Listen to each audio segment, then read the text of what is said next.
Assalamualaikum warahmatullahi wabarakatuh. Bayangkan artis yang sangat kalian puja dan terkenal sangat baik, tiba-tiba ketahuan mendatangi sebuah rumah tua di tengah malam. Banyak orang mengira ini adalah skandal perselingkuhan biasa. Namun, keadaan menjadi sangat menakutkan saat satu persatu orang yang mencoba mengungkap kebenaran justru tewas secara misterius. Apakah yang sebenarnya disembunyikan oleh artis ini sehingga nyawa banyak orang harus hilang? Namun sebelum kita mulai ke cerita ini, tuliskan dulu di kolom komentar, dari kota mana kalian menonton. Semoga yang like dan subscribe channel ini, dimudahkan urusannya, dilapangkan rezekinya, disehatkan badannya, dan dikabulkan hajat dunia akhirat oleh Allah Subhanahu wa Ta'ala. Amin ya Robbal Alamin. Sekarang mari kita masuk ke ceritanya. Nama Rendra Alvano sudah tidak asing lagi di telinga masyarakat Indonesia. Wajahnya yang tampan, senyumnya yang ramah, serta citranya yang selalu bersih dari gosip miring, membuat pria ini menjadi pujaan banyak orang. Mulai dari ibu rumah tangga hingga remaja, semua mengidolakan sosok Rendra. Ia dikenal bukan hanya karena bakat aktingnya yang memukau, tetapi juga karena sifatnya yang dermawan. Seringkali ia terlihat turun langsung ke jalan untuk memberikan bantuan kepada mereka yang membutuhkan. Alhamdulillah, karirnya terus menanjak hingga ia berada di puncak popularitas yang sulit dicapai oleh orang lain. Namun, semua keindahan itu tiba-tiba berubah menjadi kegelapan dalam waktu semalam.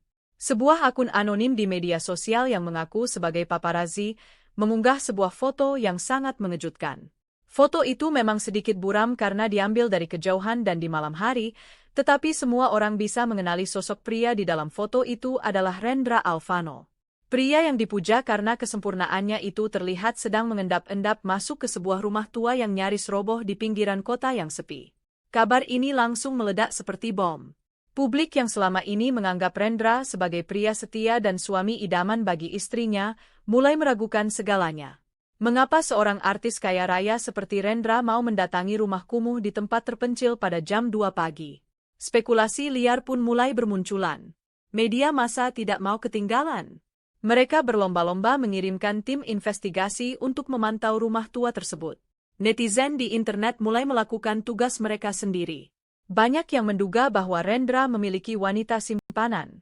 Kabar perselingkuhan ini menjadi topik utama di setiap acara gosip televisi. Orang-orang mulai menghujat Rendra. Mereka merasa tertipu oleh wajah bersih dan perilaku santunnya selama ini. Iklan-iklan besar yang menjalin kontrak dengannya mulai merasa terganggu dengan pemberitaan ini. Mereka tidak ingin citra produk mereka rusak karena skandal yang sedang menimpa bintang utamanya. Satu persatu, kontrak kerja Rendra diputus secara sepihak. Brand besar yang tadinya berebut menggunakan jasanya, kini berlomba-lomba menghapus wajah Rendra dari papan reklame dan iklan televisi. Rendra yang biasanya selalu tersenyum di depan kamera, kini menghilang dari hadapan publik. Ia mengurung diri di rumahnya, sementara ribuan wartawan berkemah di depan gerbang rumahnya setiap hari. Istri Rendra yang biasanya terlihat mesra dengannya di media sosial, kini tertangkap kamera sedang menangis di dalam mobil saat meninggalkan rumah. Ia tidak mengeluarkan pernyataan sepatah kata pun. Sikap diam sang istri seolah membenarkan bahwa memang ada keretakan besar di dalam rumah tangga mereka akibat perbuatan Rendra. Fans yang dulu membelanya mati-matian, kini berbalik menjadi pembenci yang paling keras. Mereka membakar poster-poster Rendra dan membuang semua barang yang berhubungan dengan sang artis. Di tengah kekacauan itu, seorang saksi mata yang merupakan warga sekitar rumah tua itu memberikan pengakuan yang semakin menyudutkan Rendra. Saksi itu mengatakan bahwa hampir setiap malam, ia melihat Rendra datang membawa sebuah bungkusan. Rendra selalu masuk dengan sangat hati-hati, seolah-olah sedang menyembunyikan sesuatu yang sangat berharga atau mungkin sesuatu yang sangat berbahaya. Warga itu juga mengaku pernah mendengar suara wanita dari dalam rumah tua tersebut, tetapi tidak pernah melihat wajahnya dengan jelas. Tekanan publik semakin menjadi-jadi. Orang-orang mulai menuntut agar identitas wanita misterius itu segera dibongkar. Siapa wanita yang sanggup membuat seorang Rendra Alvano mempertaruhkan karir dan keluarganya? Apakah dia mantan kekasihnya, ataukah ada rahasia lain yang lebih kelam? Rendra tetap memilih untuk bungkam. Ia seolah membiarkan dirinya dihancurkan oleh opini publik tanpa melakukan pembelaan sedikit pun. Namun, sebuah peristiwa tragis mengubah arah permainan ini. Di suatu pagi yang berkabut, kepolisian menerima laporan tentang adanya penemuan mayat di dalam rumah tua yang selama ini menjadi pusat perhatian tersebut. Ketika petugas kepolisian datang dan mendobrak pintu rumah yang sudah lapuk itu, mereka menemukan seorang wanita telah meninggal dunia dengan cara yang sangat mengenaskan. Wanita itu ditemukan tergeletak di sebuah ranjang kecil di sudut ruangan yang pengap. Berita kematian wanita misterius itu menyebar seperti api di musim kemarau. Semua orang yakin bahwa ini adalah akhir dari karir Rendra Alvano. Polisi segera memanggil Rendra untuk dimintai keterangan sebagai saksi kunci, karena dialah orang yang paling sering terlihat mengunjungi rumah itu sebelum kejadian tragis tersebut terjadi. Rendra pun akhirnya muncul di hadapan publik dengan pengawalan ketat kepolisian. Wajahnya terlihat sangat pucat, matanya sembab, dan tubuhnya tampak jauh lebih kurus dari sebelumnya. Masyarakat menanti dengan napas tertahan. Mereka ingin mendengar pengakuan dari mulut Rendra sendiri tentang hubungan rahasia yang telah membawa petaka ini. Namun, saat proses penyelidikan dimulai, hal-hal aneh mulai terjadi. Wartawan yang pertama kali memotret Rendra di rumah tua itu tiba-tiba dilaporkan hilang tanpa jejak. Mobilnya ditemukan kosong di pinggir jalan tol dengan ponsel yang masih menyala, tetapi sang wartawan tidak pernah ditemukan lagi. Kejadian aneh tidak berhenti sampai di situ. Editor berita yang menyusun laporan utama tentang skandal Rendra juga mengalami nasib malang. Ia tewas dalam sebuah kecelakaan lalu lintas yang sangat tidak masuk akal. Mobilnya tiba-tiba meluncur ke jurang di saat cuaca sedang sangat cerah dan jalanan dalam kondisi baik.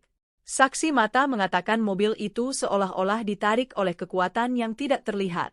Melihat banyaknya nyawa yang hilang secara beruntun, seorang polisi penyidik senior yang menangani kasus ini tiba-tiba mengajukan pengunduran diri. Ia menolak memberikan komentar kepada media dan langsung membawa keluarganya pindah keluar kota dengan terburu-buru.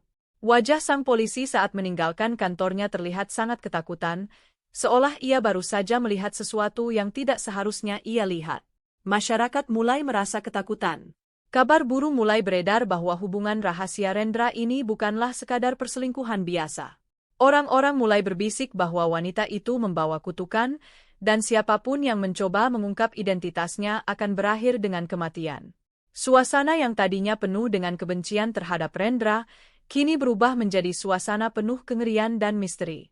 Di saat semua orang mulai menarik diri karena takut akan nyawa mereka, seorang mantan jurnalis bernama Alia memutuskan untuk tidak tinggal diam.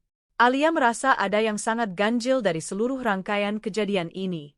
Ia tidak percaya pada kutukan. Sebagai orang yang lama bergelut di dunia berita investigasi, Alia merasa ada sebuah kekuatan besar yang sengaja membungkam siapa saja yang mencoba mendekati kebenaran. Alia mulai mengumpulkan serpihan informasi yang tersisa. Ia mendatangi kembali rumah tua yang kini sudah dipasangi garis polisi tersebut. Di sana, ia mencoba mengamati sekeliling dengan lebih teliti. Alia tidak mencari bukti perselingkuhan, ia mencari sesuatu yang lain. Sesuatu yang mungkin telah dilewatkan oleh polisi karena mereka terlalu fokus pada skandal artis terkenal itu. Penyelidikan mandiri Alia membawanya ke sebuah fakta awal yang sangat mengejutkan. Berdasarkan penelusuran identitas yang ia lakukan secara diam-diam melalui jaringan lamanya, Alia menemukan bahwa wanita yang meninggal di rumah tua itu sebenarnya sama sekali bukan kekasih Rendra Alvano. Fakta ini membuat Alia terdiam sejenak. Jika wanita itu bukan kekasihnya, lantas siapa dia? Mengapa Rendra begitu setia melindunginya hingga harus mengorbankan segalanya? Alia terus menggali lebih dalam, dan ia menemukan sebuah catatan lama yang terkubur di arsip kependudukan yang sudah hampir dibuang. Dalam catatan itu, tertera sebuah nama yang sangat mirip dengan nama keluarga asli Rendra. Alia mulai mencurigai bahwa wanita misterius itu memiliki hubungan darah dengan Rendra. Mungkinkah dia adalah kakak kandung Rendra yang selama ini tidak pernah diketahui keberadaannya? Namun, fakta yang lebih menyakitkan adalah, dalam data resmi kepolisian puluhan tahun lalu, kakak kandung Rendra dinyatakan telah meninggal dunia akibat sakit saat masih berada di bawah asuhan sebuah yayasan besar. Jika wanita di rumah tua itu adalah kakaknya, berarti ada seseorang yang sengaja memalsukan kematian wanita itu selama puluhan tahun. Alia menyadari bahwa ia baru saja membuka sebuah pintu menuju gudang rahasia yang sangat besar dan berbahaya. Semakin Alia mendekat pada kenyataan, ia menyadari bahwa Rendra sebenarnya bukanlah pelaku, melainkan korban dari sebuah keadaan yang sangat rumit. Selama ini, Rendra diam-diam menyuplai uang dan makanan untuk wanita itu agar tetap bisa bertahan hidup. Rendra melindunginya dari kejaran orang-orang jahat sambil terus berusaha mengumpulkan bukti untuk membongkar jaringan yang telah memisahkan mereka. Tetapi, ada sesuatu yang masih mengganjal di pikiran Alia. Jika ini hanya soal kakak yang disembunyikan, mengapa orang-orang yang menyelidiki kasus ini harus mati? Mengapa pihak kepolisian seolah-olah dipaksa untuk berhenti? Alia merasa ada lapisan kebenaran lain yang jauh lebih mengerikan di balik semua ini. Ia tidak sadar bahwa sejak ia mulai mencampuri urusan ini, langkahnya sudah mulai diikuti oleh bayangan hitam yang tidak akan berhenti sebelum ia bungkam selamanya. Allah seakan memberikan petunjuk sedikit demi sedikit melalui dokumen-dokumen yang secara kebetulan Alia temukan. Namun, setiap kali ia merasa hampir sampai pada ujung benang merah, dokumen itu tiba-tiba hilang atau saksi yang ingin ia temui tiba-tiba berubah pikiran karena diancam. Alia mulai merasa bahwa musuh yang ia hadapi bukanlah orang sembarangan. Ini bukan hanya soal skandal artis, ini adalah soal perdagangan identitas manusia yang melibatkan orang-orang paling berpengaruh di negeri ini. Ketegangan semakin memuncak saat Alia menerima sebuah amplop coklat tanpa nama di depan pintu apartemennya. Di dalam amplop itu hanya ada selembar foto masa kecil Rendra Alfano bersama seorang wanita dewasa yang wajahnya sengaja dicoret dengan tinta merah. Di balik foto itu tertulis sebuah kalimat pendek yang membuat bulu kuduk Alia berdiri. Jangan pernah mencari tahu siapa nama asli Rendra, karena jika kau tahu, kau tidak akan pernah bisa kembali lagi ke dunia yang kau kenal. Alia tahu dia harus terus maju, meski nyawanya kini berada di ujung tanduk. Skandal yang awalnya dianggap sebagai urusan asmara seorang artis, kini telah berubah menjadi sebuah konspirasi yang mengancam banyak nyawa, dan kunci dari semuanya ada pada identitas asli pria yang selama ini dikenal dunia sebagai Rendra Alfano. Alia terduduk diam di sofa apartemennya yang sempit, sementara matanya terus tertuju pada selembar foto di atas meja. Jantungnya berdegup kencang, setiap detak seolah memukul dadanya dari dalam. Foto itu memperlihatkan Rendra Alfano saat masih kecil, berdiri di depan sebuah gedung tua bersama seorang wanita dewasa yang wajahnya telah dihancurkan oleh coretan tinta merah. Peringatan di balik foto itu terus terngiang di pikirannya, jangan pernah mencari tahu siapa nama asli Rendra. Alia merasa ada dingin yang merayap di punggungnya. Ia tahu, peringatan itu bukan sekadar gertakan sambal. Sejak ia mulai mengendus kasus ini, lingkungan sekitarnya mulai terasa tidak aman. Kemarin, ia merasa ada sebuah mobil hitam yang terus membuntutinya dari kantor hingga ke parkiran apartemen. Pagi ini, ia menemukan gagang pintu rumahnya seperti bekas dicongkel paksa. Namun, rasa penasaran yang besar sebagai seorang jurnalis jauh lebih kuat daripada rasa takutnya. Ia mengambil telepon genggamnya dan mencoba menghubungi Doni, rekan sesama wartawan yang sebelumnya berjanji akan memberikan data tambahan mengenai rumah tua di pinggiran kota itu. Namun, panggilan itu hanya berujung pada suara operator yang menyatakan nomor tersebut tidak aktif. Alia mulai merasa gelisah. Doni bukan tipe orang yang mematikan telepon di jam kerja, apalagi di tengah penyelidikan besar seperti ini. Ketakutan Alia terbukti benar ketika sore harinya ia mendengar kabar mengejutkan dari ruang redaksi. Doni dilaporkan menghilang. Mobilnya ditemukan terparkir di pinggir jalan tol dalam keadaan mesin masih menyala, namun Doni tidak ada di sana. Tidak ada tanda-tanda kekerasan, tidak ada barang yang hilang, hanya sebuah keheningan yang mencekam. Polisi mulai melakukan pencarian, namun Alia tahu di dalam hatinya, Doni tidak akan pernah kembali. Kabar hilangnya Doni membuat kantor mereka gempar. Namun, yang lebih aneh adalah sikap pemimpin redaksi yang tiba-tiba melarang semua staf untuk membahas kasus Rendra Alfano lagi. Semua arsip berita tentang skandal itu diperintahkan untuk dihapus dari situs web kantor. Alia merasa ada kekuatan besar yang sedang menekan semua orang untuk diam. Mereka ingin mengubur rahasia ini sedalam-dalamnya. Di tempat lain, Rendra Alfano sedang duduk di sudut ruang tamunya yang gelap. Rumah mewah yang biasanya penuh dengan tawa dan tamu itu kini terasa seperti penjara. Istrinya sudah pergi membawa anak-anak mereka ke rumah orang tuanya karena tidak tahan dengan serbuan wartawan dan hujatan netizen. Rendra tidak menyalahkan mereka.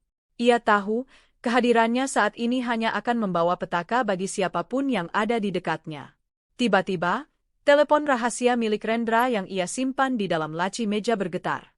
Hanya ada satu orang yang tahu nomor itu, yaitu pengacaranya yang paling setia. Dengan tangan gemetar, Rendra mengangkat telepon tersebut. Suara di seberang sana terdengar sangat panik. Sang pengacara mengabarkan bahwa wanita yang selama ini Rendra sembunyikan di rumah tua itu, wanita yang ia panggil sebagai kakak kandungnya, telah meninggal dunia di rumah sakit darurat setelah kondisinya tiba-tiba menurun drastis. Rendra merasa dunianya runtuh seketika. Air mata jatuh membasahi pipinya yang pucat. Selama bertahun-tahun, ia bekerja keras di dunia hiburan hanya untuk satu tujuan, yaitu membiayai pengobatan kakaknya dan melindunginya dari orang-orang jahat yang pernah menyakiti mereka di masa lalu. Ia rela citranya hancur, ia rela dianggap berselingkuh, asalkan rahasia tentang kakaknya tidak terendus oleh organisasi yang dulu pernah mengejar mereka. Namun sekarang, semuanya sia-sia. Kematian wanita itu menjadi awal dari rangkaian peristiwa yang lebih mengerikan. Tidak lama setelah kabar kematian itu tersebar secara terbatas, editor berita yang pertama kali mengunggah foto-foto Rendra di rumah tua tersebut tewas dalam sebuah kecelakaan maut. Mobil yang dikendarainya tiba-tiba kehilangan kendali dan menabrak pembatas jalan hingga terbakar habis. Kejadian itu terjadi di tengah hari bolong, di jalanan yang cukup ramai, namun anehnya, tidak ada satupun kamera pengawas atau rekaman telepon warga yang berhasil menangkap momen kecelakaan itu dengan jelas. Masyarakat mulai berbisik-bisik. Ada yang bilang Rendra menggunakan ilmu hitam untuk membalas dendam pada orang-orang yang menghancurkan karirnya. Ada juga yang percaya bahwa hubungan terlarang itu membawa kutukan bagi siapa saja yang ikut campur.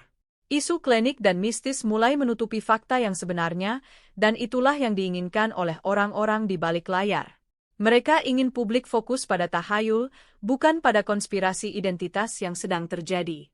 Alia tidak percaya pada kutukan. Ia percaya pada logika. Ia mulai menyusun potongan teka-teki itu di dinding kamarnya. Foto Rendra kecil, catatan kematian palsu dari yayasan, hingga hilangnya Doni. Ia menyadari satu hal yang sangat ganjil, mengapa semua saksi kunci atau orang yang memegang dokumen asli tiba-tiba menghilang atau meninggal. Allah sepertinya masih memberikan Alia perlindungan. Karena setiap kali ia hendak bertemu dengan seseorang yang berbahaya, selalu ada saja halangan yang membuatnya batal berangkat. Dengan sisa keberanian yang ada, Alia memutuskan untuk mendatangi sebuah panti asuhan tua yang sudah lama tutup di daerah Jawa Barat. Dari dokumen yang ia curi dari arsip lama, panti asuhan itu dulunya dikelola oleh Yayasan Kasih Abadi, yayasan yang sama yang pernah mengurus Rendra dan kakaknya. Ia berharap bisa menemukan seseorang yang masih ingat dengan masa kecil Rendra. Sesampainya di sana, Alia hanya menemukan bangunan yang sudah ditumbuhi semak belukar. Namun, di sebelah bangunan itu, ada sebuah gubuk kecil yang ditinggali oleh seorang pria tua bernama Pak Haris. Pak Haris dulunya adalah penjaga malam di panti tersebut. Awalnya, Pak Haris terlihat sangat ketakutan saat Alia menyebut nama Rendra Alvano. Pria tua itu gemetar dan berkali-kali menyuruh Alia pergi. Namun, setelah Alia menunjukkan foto masa kecil Rendra dan meyakinkan bahwa ia ingin membantu, Pak Haris mulai bicara dengan suara yang nyaris berbisik. Pak Haris bercerita bahwa puluhan tahun lalu, panti asuhan itu bukan sekadar tempat menampung anak yatim.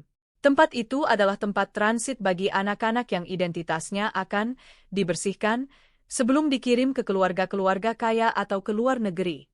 Pak Haris mengingat Rendra sebagai anak yang sangat pendiam. Namun, ada satu hal yang ia ingat dengan jelas. Rendra tidak pernah punya kakak perempuan di panti itu. Wanita dewasa yang sering terlihat bersama Rendra sebenarnya adalah salah satu pengurus muda yang sangat menyayangi Rendra dan mencoba melindunginya dari praktik perdagangan identitas itu. Alia tertegun. Jika wanita itu bukan kakaknya, lalu mengapa Rendra begitu yakin bahwa dia adalah saudara kandungnya? Pak Haris kemudian memberikan sebuah petunjuk yang lebih mengejutkan lagi. Ia mengatakan bahwa ingatan anak-anak di panti itu seringkali dimanipulasi melalui prosedur yang mengerikan agar mereka melupakan orang tua asli mereka dan menerima identitas baru yang diberikan oleh yayasan. "Jangan percaya pada apa yang kamu lihat, Neng," bisik Pak Haris dengan mata yang berkaca-kaca. "Rendra Alvano yang kamu kenal di televisi itu sebenarnya sudah mati sejak lama. Nama itu hanyalah sebuah label yang dipasang pada tubuh anak lain." Mendengar hal itu, bulu kuduk Alia berdiri. Ia merasa sedang berdiri di depan sebuah lubang hitam yang siap menelannya bulat-bulat. Jika Rendra Alvano bukan Rendra yang asli, lalu siapa sebenarnya pria itu? Dan siapa orang-orang kuat yang mampu mengubah identitas seseorang hingga menjadi bintang besar demi menutupi dosa masa lalu mereka? Saat Alia hendak berpamitan, tiba-tiba terdengar suara deru mesin mobil dari arah jalan raya. Beberapa pria berbadan tegap turun dengan wajah yang dingin. Pak Haris langsung mendorong Alia untuk masuk ke dalam celah kecil di bawah lantai kayu gubuknya. "Sembunyi, Neng, jangan keluar sampai mereka pergi," bisik Pak Haris dengan nada yang sangat mendesak. Dari celah sempit itu, Alia melihat dengan mata kepala sendiri bagaimana pria-pria itu membawa Pak Haris masuk ke dalam mobil secara paksa. Ia hanya bisa menutup mulutnya dengan tangan agar suara tangisnya tidak terdengar. Ia menyadari bahwa ia baru saja menyaksikan penculikan saksi terakhir yang tahu tentang masa lalu Rendra. Kini Alia benar-benar sendirian. Ia memegang erat tasnya yang berisi rekaman suara singkat dari Pak Haris. Ia tahu, setelah ini nyawanya tidak akan pernah sama lagi. Di tengah kegelapan gubuk tua itu, Alia hanya bisa berdoa meminta perlindungan kepada Allah, karena ia sadar bahwa lawan yang ia hadapi bukan hanya manusia, melainkan sebuah sistem raksasa yang tidak memiliki nurani. Sementara itu, di sebuah kantor mewah di pusat kota, seorang pria tua dengan setelan jas mahal sedang menatap layar monitor yang menampilkan foto Alia saat masuk ke area panti asuhan. Pria itu tersenyum tipis sambil menyesap kopinya. Ia menekan sebuah tombol di meja kerjanya dan berbicara dengan suara yang sangat tenang namun mematikan. "Gadis ini sudah tahu terlalu banyak. Pastikan dia tidak pernah sampai ke kota dengan membawa informasi itu." Petaka yang awalnya hanya dianggap sebagai skandal artis, kini telah berubah menjadi perburuan nyawa yang melibatkan rahasia negara dan perdagangan manusia. Dan di tengah-tengah itu semua, Rendra Alfano masih duduk terdiam, tidak menyadari bahwa dirinya hanyalah bidak catur dalam permainan besar yang dikendalikan oleh orang yang selama ini ia anggap sebagai pelindungnya. Rahasia besar tentang siapa dirinya yang sebenarnya baru saja akan dimulai, dan kebenaran itu akan jauh lebih menyakitkan daripada kematian manapun yang pernah ia saksikan. Alia menunggu di bawah lantai kayu yang lembab itu dengan napas yang tertahan, sementara jantungnya berdegup sangat kencang hingga telinganya seolah bisa mendengar detak jantungnya sendiri. Bau tanah yang basah dan debu yang menyesakkan dada tidak ia hiraukan. Ia hanya fokus pada suara deru mobil yang perlahan menjauh dari gubuk Pak Haris. Setelah merasa suasana benar-benar sepi, Alia keluar dari celah sempit itu dengan tubuh yang gemetar. Pakaiannya kotor, dan wajahnya pucat pasi. Ia tidak berani membuang waktu. Dengan sisa tenaga yang ada, ia berlari sekencang mungkin menuju jalan raya, berharap bisa menemukan kendaraan yang membawanya pergi jauh dari tempat itu. Beruntung bagi Alia, sebuah mobil bak terbuka yang membawa tumpukan karung beras lewat dan memberinya tumpangan hingga ke kota. Sepanjang perjalanan, Alia hanya terdiam. Ia memeluk tasnya dengan erat, seolah-olah di dalam tas itu tersimpan seluruh nyawanya. Ia menyadari bahwa rekaman suara Pak Haris adalah kunci sekaligus hukuman mati baginya. Pak Haris sudah tertangkap, dan Alia tahu pria tua itu dalam bahaya besar. Namun, yang lebih mengerikan adalah kenyataan bahwa Rendra Alfano, sosok yang dipuja jutaan orang, hanyalah sebuah identitas yang dipinjam dari orang yang sudah mati. Sementara itu, di sebuah rumah mewah yang kini terasa seperti penjara, Rendra Alfano sedang menatap layar televisi dengan pandangan kosong. Berita di semua stasiun televisi masih membahas tentang dirinya. Namun, kali ini nadanya berubah menjadi lebih gelap. Presenter berita dengan wajah serius melaporkan sebuah penemuan mayat di sebuah rumah tua di pinggiran kota. Lokasi itu adalah tempat yang selama ini dikunjungi Rendra secara sembunyi-sembunyi. Hati Rendra hancur saat melihat garis polisi yang terpasang di depan rumah tua itu. Ia tahu siapa yang ada di dalam sana. Wanita yang selama ini ia lindungi, wanita yang ia yakini sebagai kakak kandungnya, kini telah pergi untuk selamanya. Air mata Rendra jatuh tanpa suara. Ia merasa gagal.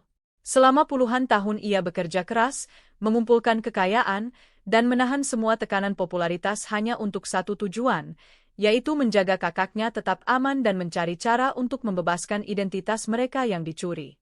Kini, alasan utamanya untuk bertahan hidup telah direnggut dengan cara yang sangat tragis. Publik tidak tahu apa yang sebenarnya terjadi. Mereka hanya melihat seorang wanita misterius meninggal secara tidak wajar di lokasi yang sering dikaitkan dengan skandal perselingkuhan Rendra. Media sosial meledak dengan berbagai spekulasi. Ada yang menuduh wanita itu adalah simpanan yang dibunuh karena menuntut lebih, ada pula yang menyebutkan bahwa ini adalah kutukan dari hubungan yang tidak direstui. Karir Rendra benar-benar berakhir malam itu. Kontrak-kontrak iklan bernilai miliaran rupiah diputuskan secara sepihak. Penggemar setianya kini berubah menjadi hakim yang paling kejam, menghujatnya tanpa ampun di setiap sudut internet. Namun, rentetan peristiwa mengerikan tidak berhenti sampai di situ. Seorang wartawan senior yang pertama kali menyebarkan foto Rendra di depan rumah tua itu ditemukan tewas dalam sebuah kecelakaan tunggal yang sangat aneh. Mobilnya menabrak pembatas jalan dalam cuaca yang cerah dan di jalanan yang lurus. Tidak ada jejak pengereman sama sekali. Beberapa jam kemudian, editor berita yang memberikan izin untuk memuat artikel tersebut juga dikabarkan hilang tanpa jejak. Keluarganya melaporkan bahwa ia terakhir kali terlihat masuk ke dalam sebuah mobil hitam yang tidak dikenal di parkiran kantornya. Masyarakat mulai merasakan ada sesuatu yang tidak beres. Isu perselingkuhan yang awalnya dianggap biasa, kini mulai terasa seperti sebuah benang merah dari rangkaian kematian yang misterius. Rasa takut mulai menyebar. Bahkan para penyidik kepolisian yang awalnya sangat bersemangat menangani kasus ini, tiba-tiba satu persatu mengundurkan diri dengan alasan kesehatan atau urusan keluarga yang mendesak. Seolah-olah ada kekuatan besar yang tidak terlihat, yang sedang menyapu bersih siapa saja yang berani menyentuh kasus ini. Alia yang sudah sampai di rumah kontrakannya yang kecil, segera mengunci semua pintu dan jendela. Ia menyalakan laptopnya dengan tangan yang masih gemetar. Ia mulai memutar kembali rekaman suara Pak Haris. Suara parau pria tua itu terdengar begitu jelas di keheningan malam. Pak Haris menceritakan tentang sebuah yayasan besar yang dulunya bernama Yayasan Cahaya Abadi. Yayasan itulah yang mengelola panti asuhan tempat Rendra dan kakaknya tinggal sewaktu kecil. Menurut Pak Haris, yayasan itu bukan sekadar tempat mengasuh anak yatim, melainkan sebuah pabrik identitas. Anak-anak yang dianggap memiliki potensi fisik yang bagus atau kecerdasan di atas rata-rata akan dipisahkan. Identitas asli mereka dihapus dari catatan negara, dan mereka diberikan nama baru milik anak-anak orang kaya atau tokoh penting yang sudah meninggal dunia namun kematiannya dirahasiakan. Dengan cara itu, organisasi ini bisa menyisipkan orang-orang mereka ke dalam berbagai lapisan masyarakat, mulai dari dunia hiburan, bisnis, hingga politik. Rendra Alfano adalah produk tersukses mereka. Pria yang aslinya entah siapa itu, dibentuk menjadi bintang besar untuk menjadi sumber uang dan pengaruh bagi organisasi tersebut. Alia termenung. Ia mencoba mencocokkan data yang ia miliki. Jika wanita yang tewas itu adalah kakak Rendra, mengapa organisasi itu membunuhnya sekarang?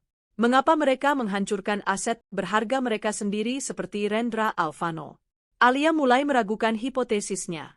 Ia kembali memeriksa foto-foto masa kecil Rendra yang pernah ia dapatkan dari sumber anonim sebelumnya. Ia menyadari ada sesuatu yang aneh dengan foto-foto itu. Setelah diperhatikan dengan teliti melalui aplikasi pengolah gambar, Alia menemukan bahwa foto-foto itu adalah hasil rekayasa digital yang sangat halus. Foto-foto itu sengaja dibuat agar terlihat tua dan asli.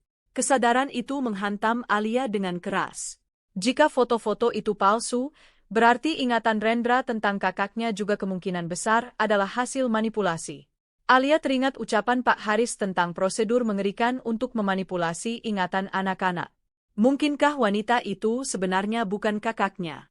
Mungkinkah seluruh hubungan rahasia ini adalah sebuah skenario besar yang sengaja diciptakan untuk menjebak Rendra agar tetap patuh? Di sisi lain kota, di dalam sebuah ruangan gelap yang hanya diterangi cahaya dari monitor komputer, pria tua berjas mahal itu sedang mendengarkan rekaman percakapan telepon. Ia mendengar suara Rendra yang sedang menangis terseduh-seduh. Pria itu tidak menunjukkan rasa kasihan sedikit pun. Baginya, Rendra hanyalah sebuah alat yang sudah mulai rusak dan perlu segera diganti atau dimusnahkan. Kirimkan dokumen itu kepada media besok pagi, perintah pria tua itu kepada asistennya. Buat seolah-olah wanita itu memiliki catatan medis yang menunjukkan gangguan jiwa. Kita harus memastikan publik percaya bahwa Rendra adalah korban dari wanita pemuja rahasia yang terobsesi padanya. Itu akan sedikit memperbaiki citranya sebelum kita benar-benar menyelesaikannya. Namun, asistennya tampak ragu. Tuan, bagaimana dengan jurnalis wanita bernama Alia itu? Dia masih membawa rekaman dari Pak Haris. Pria tua itu tersenyum dingin. Jangan khawatir. Dia akan menyerahkannya sendiri kepada kita. Orang-orang seperti dia biasanya sangat peduli pada keselamatan orang lain. Kita akan gunakan Pak Haris sebagai umpan. Alia yang saat itu sedang mencoba menghubungi salah satu rekan jurnalisnya yang paling ia percayai, tiba-tiba mendapatkan sebuah pesan singkat dari nomor yang tidak dikenal. Pesan itu berisi sebuah foto Pak Haris yang sedang duduk terikat di sebuah kursi dengan wajah yang lebam. Di bawah foto itu terdapat sebuah kalimat yang membuat jantung Alia seolah berhenti berdetak. Kalimat itu berbunyi, "Kembalikan apa yang bukan milikmu di pelabuhan tua jam 2 pagi ini, atau Pak Haris akan menyusul wanita itu." Alia terduduk lemas di lantai. Ia hanya memiliki waktu beberapa jam. Ia menatap laptopnya, lalu menatap tasnya. Ia tahu jika ia pergi ke sana, kemungkinan besar ia tidak akan pernah kembali. Namun, ia tidak bisa membiarkan Pak Haris mati karena kesalahannya. Di tengah keputusasaan itu, Alia teringat pada satu hal. Ia masih memiliki satu kartu as. Ia tahu bahwa satu-satunya orang yang mungkin bisa membantunya, meskipun orang itu adalah pusat dari seluruh masalah ini, adalah Rendra Alfano sendiri. Rendra harus tahu bahwa wanita yang ia tangisi itu mungkin bukanlah orang yang ia sangka selama ini. Dengan keberanian yang dipaksakan, Alia mulai mengetik sebuah pesan panjang untuk dikirimkan ke alamat email pribadi Rendra yang ia dapatkan dari penyelidikannya. Ia melampirkan sebagian kecil rekaman Pak Haris dan analisisnya tentang foto-foto palsu itu. Alia hanya bisa berharap bahwa Rendra masih memiliki sedikit nurani dan keberanian untuk melawan orang-orang yang telah mencuri hidupnya. Alhamdulillah, bisik Alia pelan saat melihat status pesan itu terkirim. Ia segera bersiap-siap. Ia tidak akan pergi ke pelabuhan dengan tangan kosong. Ia akan membawa kebenaran, walaupun kebenaran itu mungkin akan menghancurkan segalanya. Sambil mengenakan jaket hitamnya, Alia bergumam dalam hati, memohon kekuatan kepada Allah agar ia bisa melewati malam yang sangat panjang ini. Di luar sana, angin malam bertiup kencang, seolah-olah membawa kabar duka yang lebih besar lagi bagi siapa saja yang terlibat dalam pusaran rahasia ini. Dan di sebuah sudut kota, Rendra Alfano baru saja membuka emailnya, matanya terbelalak saat mendengar suara Pak Haris dari pengeras suara ponselnya. Kebenaran yang selama ini ia cari mulai terbuka, namun kebenaran itu ternyata jauh lebih pahit dari segala kebohongan yang pernah ia telan. Rendra Alfano menyandarkan punggungnya ke kursi kerja yang empuk, namun tubuhnya terasa kaku seperti batu. Suara Pak Haris di rekaman itu terus berputar di kepalanya. Selama puluhan tahun, Rendra mengira ia sedang melakukan misi mulia. Ia percaya bahwa wanita yang ia temui secara sembunyi-sembunyi di rumah tua itu adalah kakaknya yang hilang. Ia mengira ia sedang melindungi darah dagingnya sendiri dari kejaran orang-orang jahat yang ingin menghancurkan keluarganya. Namun, email dari Alia mengubah segalanya.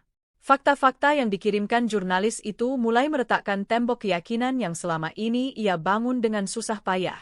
Rendra meraih ponselnya dengan tangan gemetar. Ia mencari nomor yang tercantum di akhir email tersebut.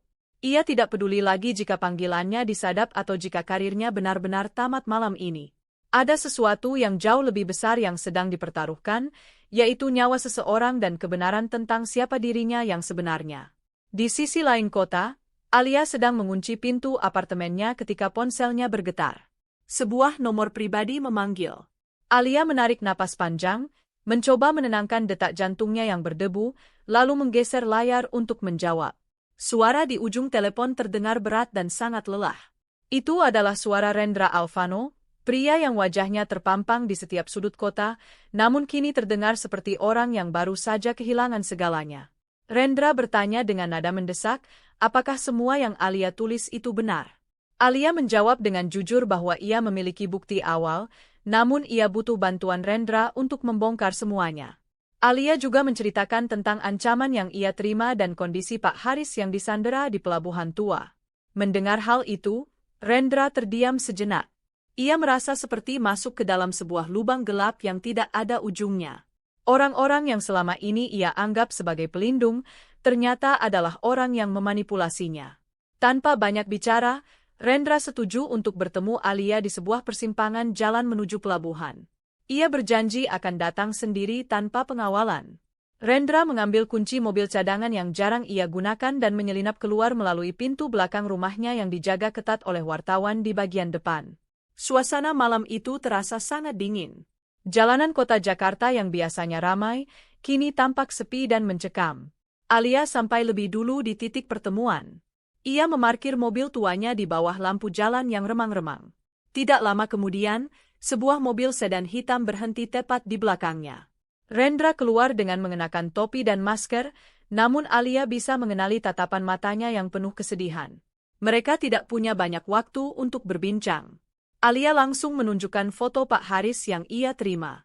Rendra mengepalkan tinjunya saat melihat foto itu. Ia mengenal Pak Haris sebagai salah satu orang lama yang pernah bekerja di yayasan tempat ia dibesarkan dulu. Ia tidak menyangka bahwa Pak Haris akan menjadi korban. Alia menjelaskan bahwa pelabuhan tua itu adalah tempat yang sangat berbahaya. Itu adalah wilayah yang dikuasai oleh kelompok-kelompok yang sulit ditembus oleh hukum. Mereka harus sangat berhati-hati.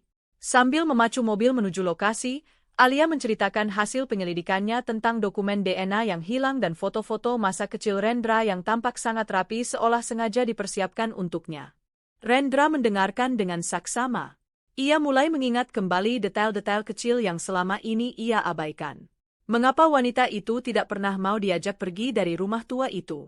Mengapa setiap kali Rendra bertanya tentang masa kecil mereka, wanita itu selalu mengalihkan pembicaraan dengan alasan trauma? Dan mengapa yayasan yang membiayai sekolahnya dulu selalu memantau setiap langkahnya dengan ketat? Semua potongan teka-teki itu mulai membentuk sebuah gambaran yang sangat mengerikan. Rendra bukan sekadar artis yang sedang sial, ia adalah pion dalam sebuah permainan besar. Saat mereka hampir sampai di kawasan pelabuhan, suasana berubah menjadi sangat sunyi.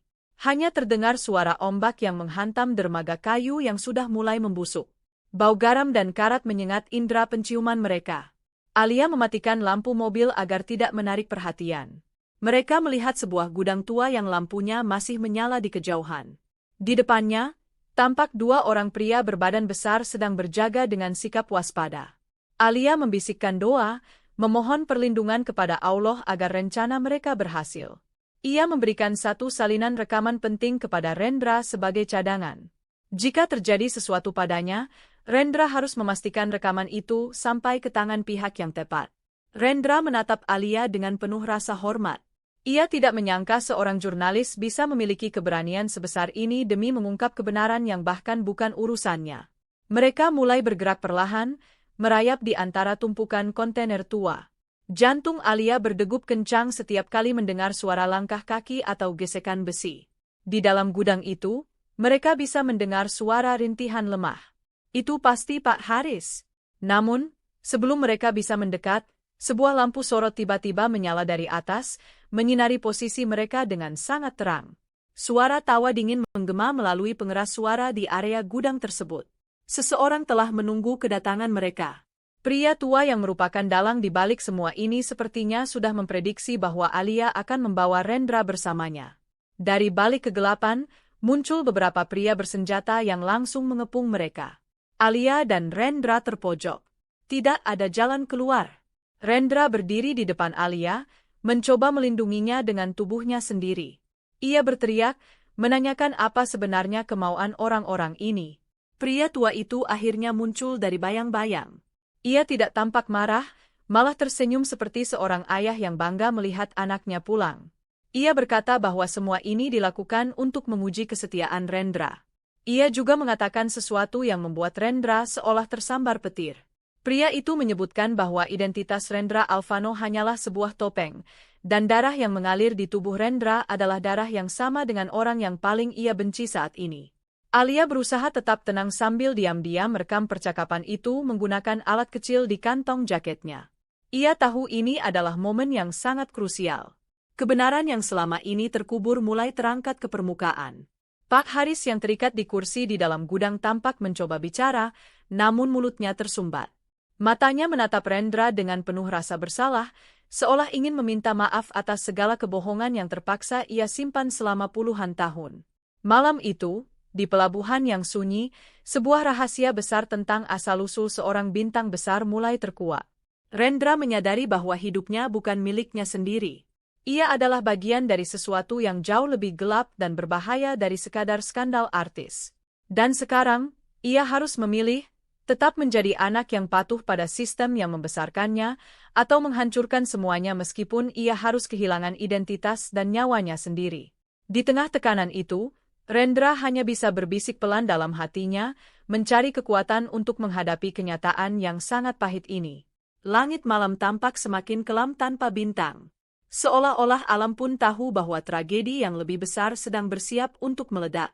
Alia menggenggam erat tangan Rendra, memberikan dukungan moral yang sangat dibutuhkan. Mereka tahu bahwa setelah malam ini, hidup mereka tidak akan pernah sama lagi. Dan di kejauhan, suara sirine polisi sayup-sayup terdengar, namun entah apakah itu bantuan yang datang atau justru ancaman baru yang akan semakin menenggelamkan mereka dalam pusaran konspirasi ini. Pria tua itu melangkah maju, langkah kakinya terdengar berat dan mantap di atas lantai semen yang dingin.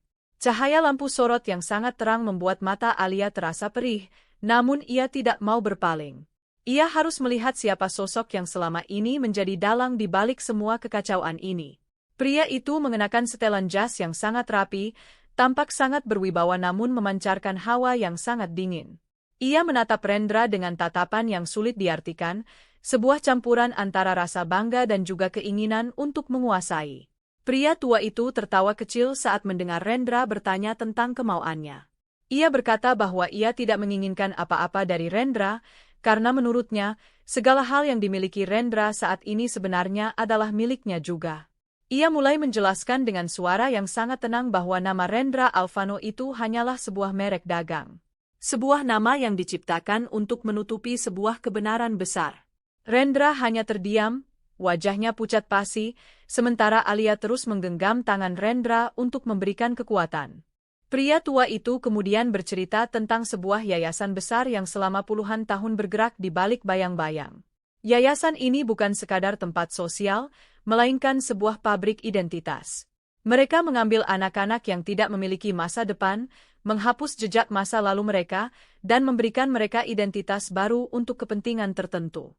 Rendra adalah salah satu dari anak-anak itu, namun ia memiliki status yang sangat istimewa. Pria tua itu mengatakan bahwa Rendra bukan sekadar anak yang dipungut, melainkan darah dagingnya sendiri yang sengaja ia tempatkan di dunia hiburan untuk menjadi wajah dari organisasi mereka. Mendengar hal itu, Rendra merasa dunianya seolah runtuh. Semua pencapaiannya, semua kerja kerasnya selama ini, ternyata hanyalah bagian dari rencana besar orang lain. Ia merasa seperti boneka yang talinya ditarik dari kegelapan. Rendra berteriak bahwa itu tidak mungkin. Ia ingat memiliki orang tua, ia ingat masa kecilnya. Namun pria tua itu hanya tersenyum sinis. Ia mengatakan bahwa semua kenangan itu bisa dibeli dan ditanamkan. Foto-foto lama yang Rendra simpan adalah hasil rekayasa, dan orang-orang yang ia anggap sebagai orang tua dulu hanyalah aktor yang dibayar untuk memainkan peran mereka. Alia yang mendengarkan hal itu merasa bulu kuduknya berdiri. Ia menyadari bahwa kasus ini jauh lebih besar daripada sekadar skandal perselingkuhan atau perdagangan anak biasa. Ini adalah tentang kendali atas hidup seseorang secara utuh. Ia berusaha tetap fokus, jari-jarinya masih memegang erat alat perekam di dalam sakunya. Ia tahu bahwa rekaman ini adalah satu-satunya senjata yang mereka miliki untuk melawan kekuatan sebesar ini. Namun, ia juga sadar bahwa mereka saat ini sedang berada di kandang singa. Suara sirine polisi yang tadi terdengar sayup-sayup kini semakin kencang. Cahaya biru dan merah mulai terlihat memantul di dinding luar gudang.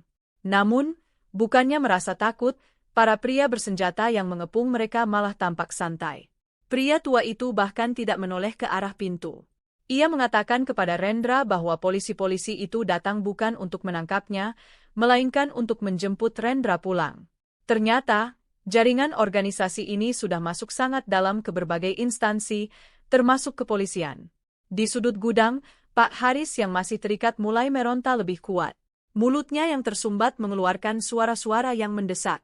Pria tua itu memberi isyarat kepada salah satu anak buahnya untuk membuka sumbatan mulut Pak Haris. Begitu mulutnya bebas, Pak Haris langsung berteriak kepada Rendra. Ia memohon agar Rendra tidak percaya sepenuhnya pada kata-kata pria tua itu. Pak Haris mengaku bahwa ia memang terlibat dalam menutupi identitas Rendra, namun ada satu hal yang pria tua itu sembunyikan. Pak Haris mengatakan bahwa wanita yang ditemukan meninggal itu, yang selama ini dianggap sebagai kakak atau kekasih rahasia Rendra, sebenarnya adalah kunci utama. Wanita itu bukanlah orang sembarangan yang dipilih secara acak. Ia adalah seseorang yang memiliki bukti nyata tentang siapa sebenarnya pendiri organisasi ini dan bagaimana mereka memanipulasi data kelahiran ribuan orang. Sebelum meninggal, wanita itu sempat memberikan sebuah kode kepada Pak Haris. Sebuah kode yang mengarah pada lokasi penyimpanan arsip asli yang tidak bisa dimanipulasi secara digital. Pria tua itu tampak mulai tidak senang. Wajahnya yang tadinya tenang berubah menjadi tegang. Ia memerintahkan anak buahnya untuk kembali membungkam Pak Haris. Namun, Rendra sudah tidak bisa menahan diri lagi. Ia maju selangkah, menantang pria yang mengaku sebagai ayahnya itu. Rendra mengatakan bahwa ia lebih baik kehilangan segalanya, kehilangan nama besarnya, dan kehilangan hartanya, daripada harus hidup sebagai bagian dari organisasi yang sangat jahat ini. Ia menyatakan bahwa mulai detik ini, ia bukan lagi Rendra Alvano yang mereka ciptakan. Alia melihat situasi ini semakin berbahaya. Ia berbisik kepada Rendra bahwa mereka harus segera mencari jalan keluar sebelum polisi gadungan itu masuk ke dalam gudang. Di saat para penjaga sedikit lengah karena perhatian mereka teralih pada kemarahan Rendra, Alia melihat ada sebuah pintu kecil di belakang tumpukan kontainer yang mungkin menuju ke dermaga luar. Ia memberikan isyarat kepada Rendra dengan tekanan di tangannya. Namun, sebelum mereka bisa bergerak, pintu besar gudang itu terbuka lebar. Beberapa mobil hitam masuk dengan kecepatan tinggi, berhenti tepat di depan mereka. Orang-orang berseragam turun dengan senjata lengkap. Mereka bukan polisi biasa. Mereka adalah unit khusus yang tampak sangat terlatih. Pria tua itu menyambut mereka dengan lambaian tangan. Ia memerintahkan mereka untuk segera membawa Rendra dan mengamankan Alia. Rendra mencoba melawan. Ia menggunakan seluruh tenaganya untuk menghalau siapapun yang mendekat. Namun, jumlah mereka terlalu banyak. Dalam kekacauan itu, Alia terdorong hingga terjatuh ke lantai. Ia melihat alat perekamnya terlempar sedikit jauh dari jangkauannya. Ia berusaha meraihnya kembali, namun sebuah sepatu bot besar menginjak tangannya dengan keras. Alia mengerang kesakitan, namun matanya terus menatap Rendra yang sedang dikeroyok oleh beberapa orang. Pria tua itu mendekati Alia yang sedang tersungkur. Ia merunduk dan mengambil alat perekam itu. Dengan wajah yang sangat tenang, ia menghancurkan alat itu di depan mata Alia. Ia berkata bahwa keberanian Alia sangat luar biasa, namun sayangnya, keberanian saja tidak cukup untuk melawan dunia yang sudah ia bangun selama puluhan tahun. Ia kemudian menyuruh anak buahnya untuk membawa Alia ke tempat lain, tempat di mana tidak akan ada yang bisa menemukannya lagi. Rendra yang melihat Alia diseret menjerit dengan penuh kemarahan. Ia merasa gagal melindungi satu-satunya orang yang tulus membantunya tanpa pamrih. Di tengah keputusasaan itu, Rendra teringat akan sebuah pesan singkat yang pernah ia terima dari wanita misterius itu sebelum meninggal. Pesan itu berisi sebuah kalimat doa yang selalu ia ucapkan saat merasa takut. Rendra berbisik dalam hati, memohon kekuatan kepada Allah agar diberikan jalan keluar dari kegelapan ini. Ia tahu bahwa hanya keajaiban yang bisa menyelamatkan mereka sekarang. Tiba-tiba, terdengar suara ledakan yang sangat keras dari arah dermaga. Seluruh gudang bergetar hebat. Lampu-lampu sorot yang tadinya sangat terang tiba-tiba mati total, meninggalkan tempat itu dalam kegelapan yang mencekam. Suasana yang tadinya terkendali berubah menjadi kacau balau. Para penjaga mulai berteriak dan melepaskan tembakan secara sembarangan. Rendra merasa genggaman orang-orang yang memeganginya melonggar.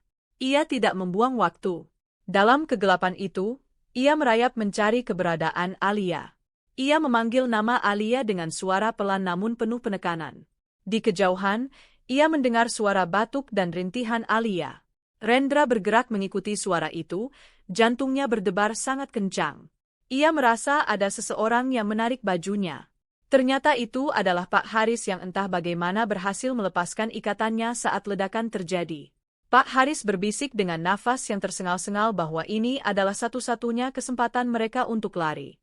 Ledakan itu ternyata disebabkan oleh sabotase dari pihak lain yang juga mengincar organisasi ini. Pak Haris mengarahkan Rendra ke arah lubang di dinding gudang yang tercipta akibat ledakan. Rendra berhasil menemukan Alia yang tampak lemas namun masih sadar. Ia merangkul Alia dan membantunya berdiri. Mereka bertiga berlari menembus asap tebal dan debu yang menyesakkan dada. Di belakang mereka, suara teriakan pria tua itu terdengar sangat marah, memerintahkan anak buahnya untuk mengejar mereka hidup atau mati.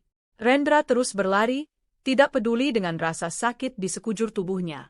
Ia hanya memikirkan satu hal, yaitu membawa Alia ke tempat yang aman dan mengungkap semua kebenaran ini kepada dunia, tidak peduli seberapa pahit kenyataan yang harus ia hadapi mengenai dirinya sendiri. Alhamdulillah, mereka berhasil keluar dari gudang dan mencapai tepian air. Namun, tantangan baru sudah menanti di depan mata. Dermaga itu ternyata sudah dikepung oleh kapal-kapal cepat milik organisasi tersebut. Tidak ada jalan kembali ke daratan, dan jalan di depan mereka hanya ada air laut yang dalam dan gelap. Rendra menatap Alia dan Pak Haris, mencari kepastian di mata mereka. Mereka tahu, perjalanan untuk membongkar rahasia berdarah ini baru saja dimulai, dan musuh mereka bukan hanya orang-orang bersenjata, melainkan sistem yang selama ini dianggap sebagai pelindung masyarakat. Suara deru mesin kapal semakin mendekat, memecah kesunyian malam di tepian dermaga yang gelap itu. Rendra merasakan napasnya memburu, sementara Alia masih bersandar lemas pada bahunya. Pak Haris menoleh ke kanan dan ke kiri, mencari celah di antara tumpukan peti kayu yang berserakan. Ia melihat sebuah perahu kayu kecil milik nelayan yang tertambat agak jauh dari kerumunan kapal cepat milik organisasi tersebut. Tanpa membuang waktu, Pak Haris memberi isyarat agar mereka segera bergerak ke sana sebelum lampu sorot dari kapal-kapal besar itu menemukan posisi mereka. Mereka merangkak di antara bayang-bayang benda mati, berusaha tidak menimbulkan suara sekecil apapun. Air laut yang dingin mulai membasahi sepatu mereka saat mereka melompat ke dalam perahu kecil itu. Pak Haris dengan cekatan melepas tali pengikat dan mulai mendayung menjauh secara perlahan, menghindari penggunaan mesin agar suara tidak memancing perhatian musuh. Di kejauhan, ledakan kedua kembali terdengar dari arah gudang, menciptakan bola api raksasa yang menerangi langit malam. Cahaya itu sempat menyinari wajah Rendra yang penuh dengan debu dan luka goresan.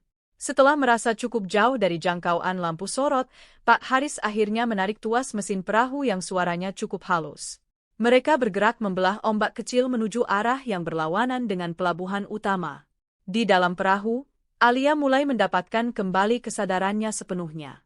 Ia memegangi tas kecil yang sejak tadi ia dekap erat di dadanya.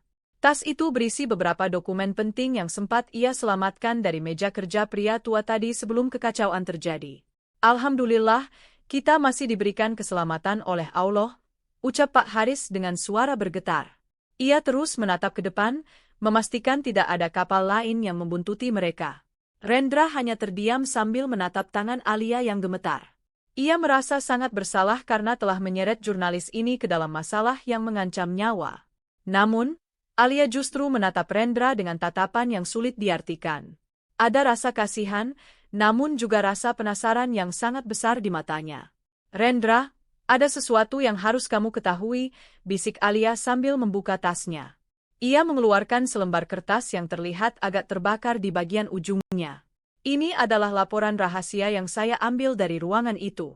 Laporan ini bukan tentang skandal perselingkuhanmu, dan bukan juga tentang kakak kandungmu yang hilang.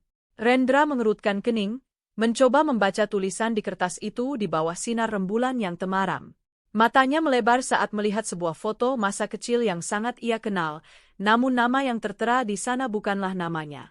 Laporan itu menyebutkan bahwa wanita misterius yang selama ini kamu temui di rumah tua itu bukanlah kakak kandungmu, lanjut Alia dengan nada bicara yang sangat hati-hati. Rendra menggelengkan kepala, merasa tidak percaya. Selama berbulan-bulan ia memberikan uang, makanan, dan perlindungan karena ia yakin wanita itu adalah kakaknya yang selama ini ia cari. Wanita itu memiliki tanda lahir yang sama, bahkan ia mengetahui detail-detail masa kecil mereka yang tidak mungkin diketahui orang asing. Tetapi dokumen ini menunjukkan bahwa kakak kandungmu yang asli sebenarnya sudah meninggal dunia di panti asuhan puluhan tahun yang lalu, Alia menjelaskan lagi. Wanita yang kamu temui itu adalah seorang agen yang dilatih untuk meniru identitas kakaknya. Seluruh ceritanya, ingatannya, bahkan bekas luka di tubuhnya, semuanya adalah rekayasa medis dan psikologis untuk memancing kamu keluar dari zona nyamanmu sebagai artis terkenal. Rendra merasa dunianya seakan runtuh untuk kedua kalinya. Jika wanita itu bukan kakaknya, lalu siapa dirinya sebenarnya? Mengapa organisasi sebesar itu bersusah payah menciptakan drama keluarga yang begitu rumit hanya untuk menjatuhkannya? Pak Haris yang sejak tadi mendengarkan pembicaraan mereka akhirnya angkat bicara.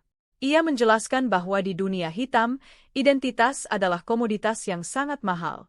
Ada sebuah yayasan besar yang selama puluhan tahun memalsukan identitas ribuan anak untuk kepentingan politik dan bisnis. Kita tidak bisa pergi ke polisi sekarang, kata Pak Haris dengan tegas. Polisi yang kamu kenal, media yang kamu percaya, sebagian besar dari mereka sudah berada di bawah kendali organisasi ini. Itulah sebabnya mengapa semua orang yang mencoba membantu kamu tiba-tiba hilang atau mengalami kecelakaan. Mereka sedang membersihkan jejak. Dan sekarang, target utama mereka adalah menghilangkan bukti hidup yang paling besar, yaitu kamu sendiri, Rendra. Perahu itu terus melaju menuju sebuah desa nelayan terpencil yang terletak di balik perbukitan. Di sana, Pak Haris memiliki sebuah gubuk kecil yang tersembunyi dari pantauan orang asing. Selama perjalanan yang memakan waktu hampir 2 jam itu, Rendra hanya tertegun menatap laut. Ia teringat kembali pada masa kecilnya yang ia anggap normal.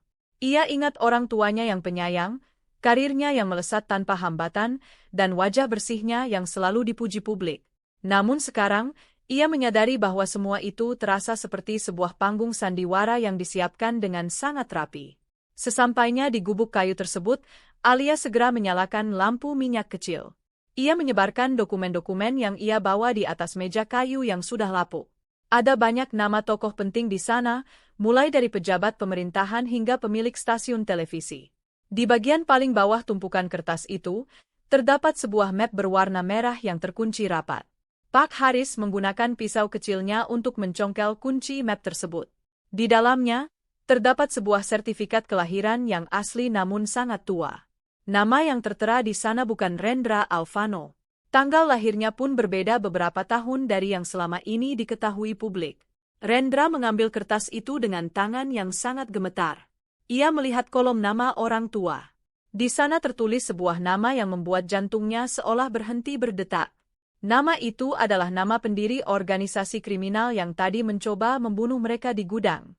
Alia menutup mulutnya karena terkejut. Jadi, kamu bukan korban mereka dalam arti yang kita duga selama ini, Rendra, bisik Alia dengan suara yang hampir tidak terdengar. Kamu adalah bagian dari mereka. Kamu adalah anak kandung dari dalang semua tragedi ini yang sengaja disembunyikan sejak bayi untuk tujuan yang belum kita ketahui. Semua skandal ini, semua fitnah perselingkuhan ini, adalah cara mereka untuk menarikmu kembali ke rumah yang sebenarnya, yaitu ke dalam kegelapan. Rendra merasa mual. Ia mengingat wajah pria tua di gudang tadi, wajah yang penuh kebencian namun juga memiliki kemiripan struktur tulang yang sama dengan dirinya. Selama ini ia berpikir bahwa ia adalah pahlawan yang mencoba menyelamatkan kakaknya dari cengkeraman penjahat, namun kenyataannya ia adalah putra mahkota dari kerajaan kriminal yang ia benci.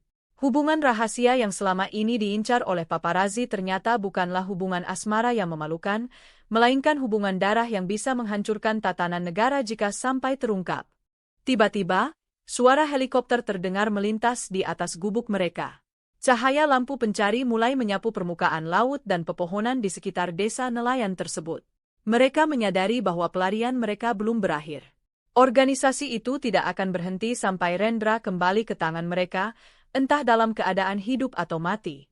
Rendra menatap ke arah Alia dan Pak Haris, merasa sedih karena dua orang baik ini harus mempertaruhkan nyawa demi kebenaran yang begitu pahit. Kita harus segera pindah lagi, kata Pak Haris sambil mematikan lampu minyak. Mereka sudah menyebar radar pencari. Jika mereka menemukan kita di sini, tidak akan ada jalan keluar lagi.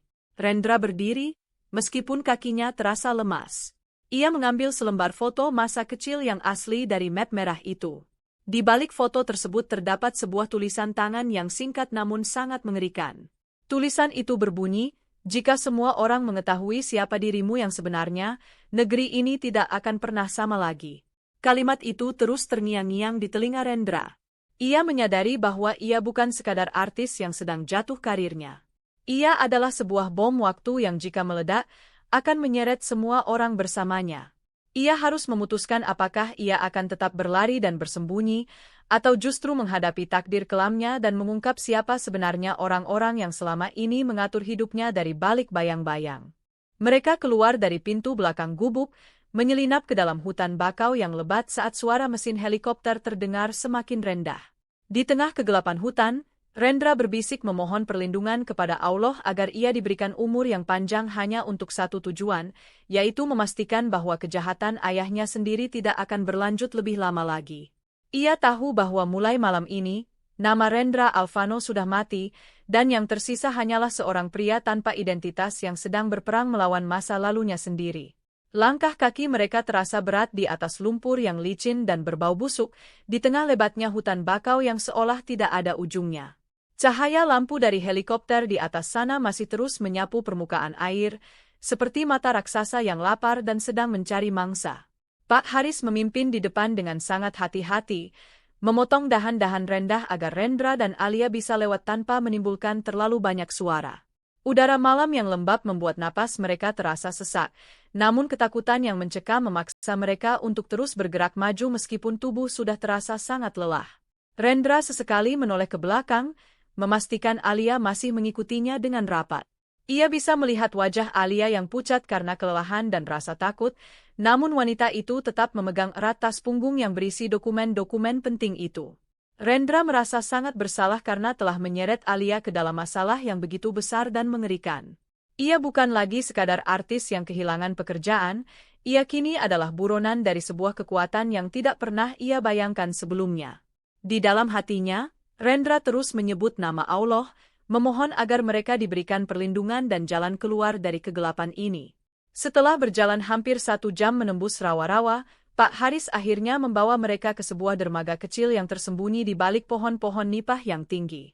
Di sana, tertambat sebuah perahu kayu tua yang mesinnya sudah tertutup kain terpal. Pak Haris memberi isyarat agar mereka segera naik ke atas perahu tanpa bicara sedikit pun. Dengan gerakan cepat namun tenang, Pak Haris mulai melepaskan tali penambat dan mendorong perahu itu perlahan ke arah perairan yang lebih dalam sebelum akhirnya ia menghidupkan mesin dengan suara yang sangat pelan.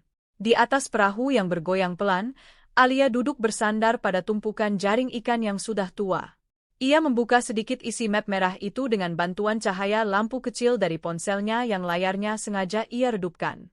Mata Alia terbelalak saat membaca catatan tambahan yang terselip di antara foto-foto lama itu. Ternyata, selama ini Rendra bukan hanya disembunyikan, tetapi ia sedang dipersiapkan untuk menjadi penerus tunggal dari organisasi tersebut tanpa ia sadari.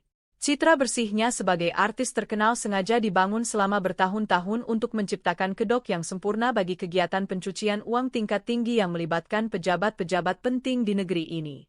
Rendra, lihat ini, bisik Alia sambil menunjukkan sebuah kertas yang berisi daftar nama perusahaan cangkang di luar negeri. Semua perusahaan ini atas namamu, namun tanda tangannya dipalsukan oleh yayasan yang selama ini mengurus karirmu. Kamu adalah wajah mereka, Rendra. Kamu adalah tameng yang mereka gunakan untuk menyembunyikan transaksi-transaksi haram senilai triliunan rupiah. Jika identitas aslimu terungkap, maka seluruh sistem keuangan dan politik di negara ini bisa runtuh karena begitu banyak orang besar yang terlibat di dalamnya. Rendra terdiam, matanya menatap kosong ke arah riak air laut yang hitam. Ia merasa seperti sebuah boneka yang benangnya sedang dimainkan oleh tangan-tangan yang tidak terlihat. Semua kemewahan yang ia miliki, semua pujian dari penggemar, dan semua penghargaan yang pernah ia terima, kini terasa seperti sampah. Ternyata, ia tidak pernah benar-benar memiliki hidupnya sendiri. Segalanya adalah skenario yang disusun rapi oleh ayahnya, orang yang bahkan belum pernah ia lihat wajahnya dengan jelas namun sudah menghancurkan masa depannya. Pak Haris yang sedang memegang kemudi perahu tiba-tiba berujar dengan nada suara yang sangat serius. Kita tidak bisa terus bersembunyi di laut. Mereka memiliki radar yang sangat canggih dan mereka sudah menutup akses keluar dari provinsi ini. Hanya ada satu tempat yang tidak akan pernah mereka duga akan kita datangi, yaitu pusat kota. Kita harus kembali ke tempat di mana semuanya dimulai, ke gedung arsip pusat di mana semua dokumen asli identitas korban perdagangan itu disimpan. Jika kita bisa mengambil data aslinya sebelum mereka menghancurkannya, maka kita punya peluang untuk melawan. Alia setuju dengan pendapat Pak Haris, meskipun ia tahu bahwa kembali ke kota sama saja dengan masuk ke dalam mulut singa. Namun, Mereka tidak punya pilihan lain. Bersembunyi hanya akan menunda kematian, sementara melawan adalah satu-satunya cara untuk menghentikan kegilaan ini. Rendra mengepalkan tangannya, rasa mual yang tadi ia rasakan perlahan berubah menjadi kemarahan yang dingin. Ia tidak ingin lagi menjadi boneka. Jika ia memang dilahirkan dari kegelapan, maka ia akan menggunakan kegelapan itu untuk menghancurkan mereka yang telah merampas hak hidup orang-orang tidak bersalah, termasuk wanita yang ia duga sebagai kakaknya itu. Perjalanan dengan perahu itu membawa mereka menuju sebuah pelabuhan kecil yang biasanya digunakan untuk membongkar muatan es batu. Di sana, Pak Haris sudah menyiapkan sebuah mobil tua yang terlihat sangat biasa agar tidak menarik perhatian polisi atau mata-mata organisasi. Mereka segera pindah ke dalam mobil tersebut dan mulai berkendara menyusuri jalanan pinggiran kota yang sepi. Di sepanjang jalan, Rendra melihat poster-poster filmnya yang masih terpasang di beberapa papan reklame, namun kini wajahnya di dalam poster itu sudah dicoret-coret dengan kata-kata kasar oleh orang-orang yang merasa kecewa. Masyarakat masih mengira ini adalah skandal perselingkuhan biasa, gumam Alia sambil menatap keluar jendela mobil. Mereka tidak tahu bahwa di balik berita sensasional itu, ada perang besar yang sedang terjadi. Organisasi itu sangat pintar menggunakan media untuk mengalihkan perhatian publik. Mereka membuat orang-orang fokus pada urusan pribadi kamu, Rendra, agar tidak ada yang curiga pada pergerakan besar di balik layar. Kematian wanita di rumah tua itu sengaja dibuat dramatis agar publik percaya bahwa itu adalah akhir dari sebuah kisah cinta terlarang yang tragis, padahal itu adalah cara mereka untuk menghapus jejak saksi kunci. Tiba-tiba, ponsel Alia bergetar. Ada sebuah pesan masuk dari nomor yang tidak dikenal. Pesan itu berisi sebuah foto gedung arsip yang sedang dikelilingi oleh pasukan keamanan bersenjata lengkap. Di bawah foto itu tertulis kalimat singkat, "Jangan datang atau kalian semua akan menyesal." Alia menunjukkan pesan itu kepada Rendra dan Pak Haris. Wajah Pak Haris terlihat semakin tegang. Itu artinya mereka sudah tahu rencana kita. Ada pengkhianat di antara orang-orang yang saya percayai di kepolisian. Kita harus bergerak lebih cepat sebelum mereka meledakkan gedung itu untuk menghilangkan semua bukti. Rendra menarik napas panjang dan mengembuskannya perlahan. Ia teringat kembali pada kalimat terakhir di rekaman yang ia dengar sebelumnya, tentang bagaimana negeri ini tidak akan pernah sama lagi jika identitasnya terungkap. Ia menyadari bahwa ia memegang kunci kehancuran atau keselamatan banyak orang. Sambil terus berdoa di dalam hati, ia meminta kekuatan kepada Allah agar tidak gentar menghadapi ayahnya sendiri. Mobil tua itu terus melaju menembus kegelapan malam, menuju jantung kota yang penuh dengan lampu namun menyimpan rahasia yang sangat kelam. Mereka tahu bahwa setiap detik sangat berharga. Di dalam tas yang dipeluk Alia, terdapat bukti-bukti yang cukup untuk memenjarakan ratusan tokoh berpengaruh. Namun bukti itu hanya akan berguna jika mereka sampai ke gedung arsip tepat waktu untuk mencocokkannya dengan data asli yang ada di sana. Rendra menatap tangannya yang gemetar, lalu ia menggenggam tangan Alia dengan erat sebagai tanda bahwa mereka akan menghadapi apapun yang terjadi bersama-sama. Perasaan takut itu masih ada, namun kini rasa tanggung jawab jauh lebih besar daripada rasa takutnya. Ia bukan lagi Rendra Alvano sang artis idola, ia adalah seorang anak yang sedang mencari jalan pulang untuk mengakhiri dosa-dosa leluhurnya. Mobil tua yang dikendarai Pak Haris terus melaju perlahan, menyelinap di antara kerumunan kendaraan di jalan protokol yang masih ramai oleh lampu-lampu kota. Rendra duduk di kursi belakang dengan topi yang ditarik rendah, berusaha menutupi wajahnya yang sudah dikenal seantero negeri. Setiap kali mereka melewati layar besar di pinggir jalan yang menampilkan berita tentang dirinya, Rendra merasa dadanya sesak. Di layar itu, wajahnya disandingkan dengan foto wanita misterius yang telah meninggal, dan narasi berita masih terus menyudutkannya sebagai pria tidak setia yang terlibat skandal gelap. Ia merasa seolah-olah seluruh dunia sedang menunjuk wajahnya dengan kebencian, padahal mereka sama sekali tidak tahu bahwa apa yang mereka lihat hanyalah permukaan dari sebuah jurang yang sangat dalam. Alia yang duduk di samping Rendra terus memantau layar tablet di pangkuannya. Jari-jarinya bergerak cepat, mencoba meretas frekuensi komunikasi polisi di sekitar gedung arsip nasional. Wajahnya terlihat sangat tegang di bawah cahaya redup layar. Ia memberitahu Pak Haris untuk mengambil jalan memutar melewati pasar tradisional yang sudah tutup agar tidak melewati pos penjagaan utama. Alia menjelaskan bahwa organisasi tersebut tidak hanya mengendalikan media, tetapi juga memiliki mata dan telinga di hampir setiap sudut jalanan kota melalui kamera pengawas yang sudah mereka sabotase. Saat mobil mulai memasuki kawasan yang lebih gelap di belakang gedung arsip, Pak Haris mematikan lampu utama mobil. Keadaan menjadi sunyi, hanya terdengar suara mesin mobil yang menderu halus. Pak Haris berbisik bahwa gedung ini adalah tempat di mana semua sejarah disimpan, mulai dari akta kelahiran orang biasa hingga dokumen rahasia para petinggi negara. Jika gedung ini diledakkan, maka ribuan identitas asli orang-orang yang telah dicuri oleh organisasi akan hilang selamanya. Tanpa dokumen fisik itu, Rendra dan ribuan korban lainnya tidak akan pernah bisa membuktikan siapa diri mereka yang sebenarnya di depan hukum. Rendra turun dari mobil dengan langkah yang terasa sangat berat. Kakinya gemetar saat ia menatap gedung tua berlantai 5 yang berdiri kokoh di hadapannya. Ia merasa seperti sedang berjalan menuju kuburan bagi masa lalunya. Pak Haris memimpin jalan menuju pintu darurat di lantai bawah tanah, tempat yang biasanya digunakan untuk pemeliharaan pipa air. Dengan bantuan senter kecil, mereka menyusuri lorong yang lembab dan berbau debu kertas tua. Di dalam hatinya, Rendra tak henti-hentinya menyebut nama Allah, memohon perlindungan agar mereka tidak tertangkap sebelum semua kebenaran terungkap. Ia tahu bahwa ayahnya, sang pemimpin organisasi, tidak akan ragu untuk membunuh anak kandungnya sendiri jika itu berarti menjaga kerahasiaan kelompok mereka. Alhamdulillah, mereka berhasil masuk ke ruang penyimpanan utama tanpa memicu alarm. Ruangan itu sangat luas, dipenuhi oleh deretan lemari besi raksasa yang berisi jutaan berkas. Alia segera menuju ke bagian dokumen tahun kelahiran Rendra. Tangannya bergetar saat ia menarik salah satu laci besi yang sudah berkarat. Di sana, di antara ribuan kertas yang sudah menguning, mereka menemukan sebuah map berwarna merah dengan kode khusus yang hanya dimiliki oleh petinggi organisasi. Alia membuka map itu dengan hati-hati. Di dalamnya terdapat sebuah foto bayi yang sangat mirip dengan Rendra, namun nama yang tertera di sana bukanlah Rendra Alvano. Nama itu adalah sebuah kode numerik yang diikuti oleh nama belakang sang pendiri organisasi. Rendra menatap foto itu dengan mata berkaca-kaca.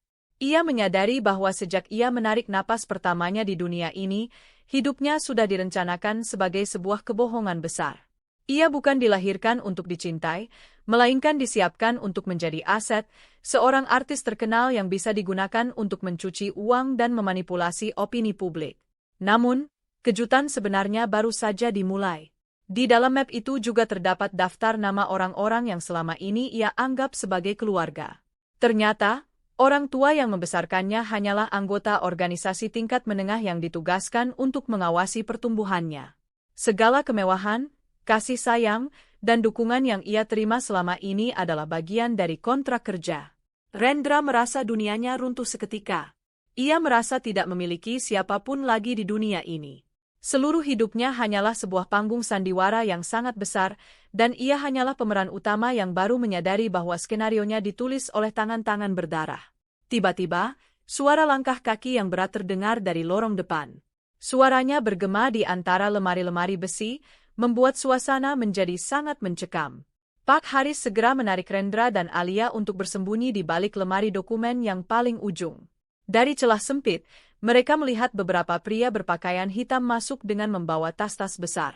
Rendra mengenali salah satu dari mereka, dia adalah orang yang selama ini menjadi asisten pribadinya di dunia hiburan, orang yang sangat ia percayai.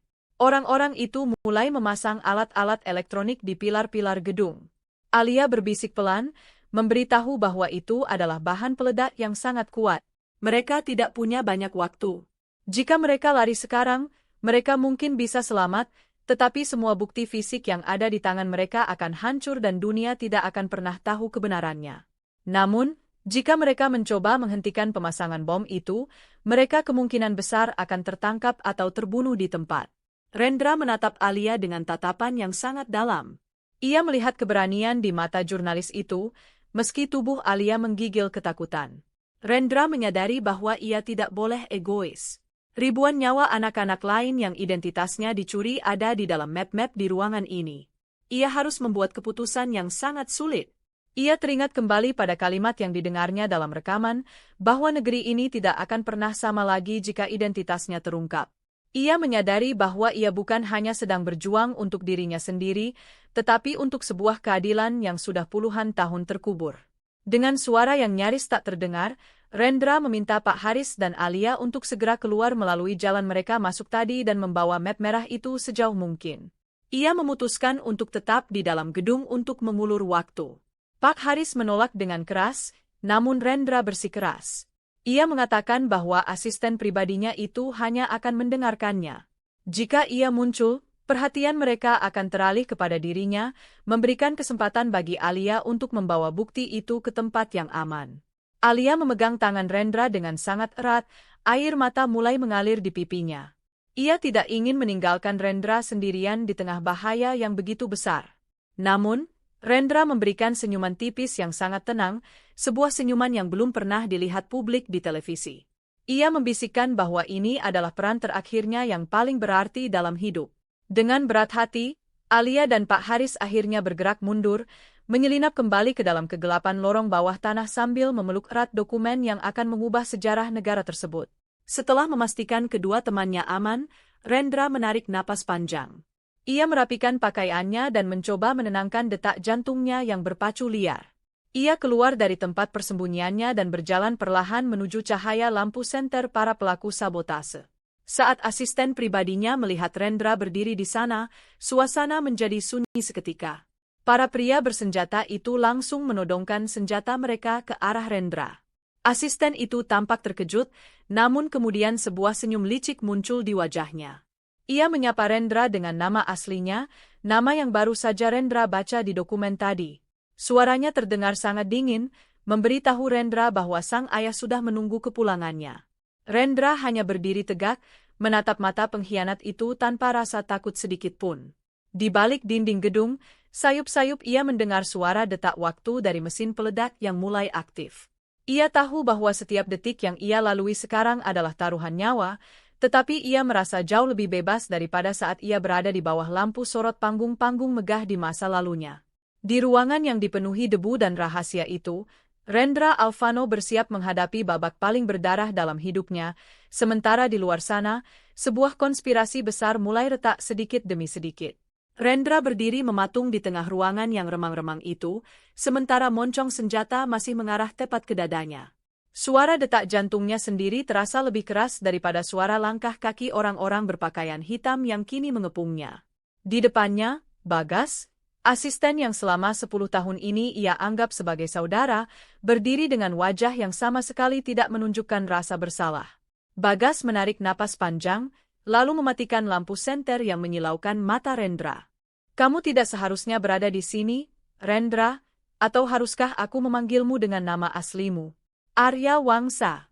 Bagas mengucapkannya dengan nada yang sangat tenang, hampir seperti seorang teman yang sedang berbincang santai di sore hari. Rendra merasakan dadanya sesak. Nama itu, Arya Wangsa, terasa sangat asing namun sekaligus memberikan getaran aneh di kepalanya. Ia teringat pada lembaran kertas yang sempat ia baca sekilas di dalam map tadi. Nama itu tertulis di sana sebagai subjek utama dari sebuah proyek yang sudah berjalan selama puluhan tahun. Rendra mencoba mengatur napasnya yang mulai memburu. "Jadi, selama ini kamu tahu siapa aku yang sebenarnya, dan kamu sengaja mendekatiku hanya untuk mengawasiku." Bagas hanya tersenyum tipis, sebuah senyuman yang kini terlihat sangat licik di mata Rendra. "Bukan hanya mengawasi, Arya, kami membentukmu. Kami menciptakan sosok Rendra Alvano yang dicintai seluruh negeri agar suatu saat nanti, saat ayahmu memanggil, kamu sudah memiliki pengaruh yang cukup besar untuk memimpin organisasi ini. Kamu adalah investasi terbesar yang pernah dilakukan oleh ayahmu sendiri." Suara Bagas menggema di ruangan arsip yang luas itu. Rendra merasa mual saat mendengar kata ayah. Baginya, ayah adalah sosok yang sudah lama meninggal dalam ingatannya yang samar-samar. Namun kini, kenyataan pahit itu menghantamnya. Orang yang memimpin organisasi kejam yang mencuri identitas ribuan anak, yang menyiksa kakaknya, atau siapapun wanita yang ia lindungi selama ini, adalah darah dagingnya sendiri. Rendra merasa dunia seolah berputar. Seluruh hidupnya, karirnya, dan kebaikannya ternyata hanyalah sebuah skenario besar yang disusun oleh orang-orang jahat ini.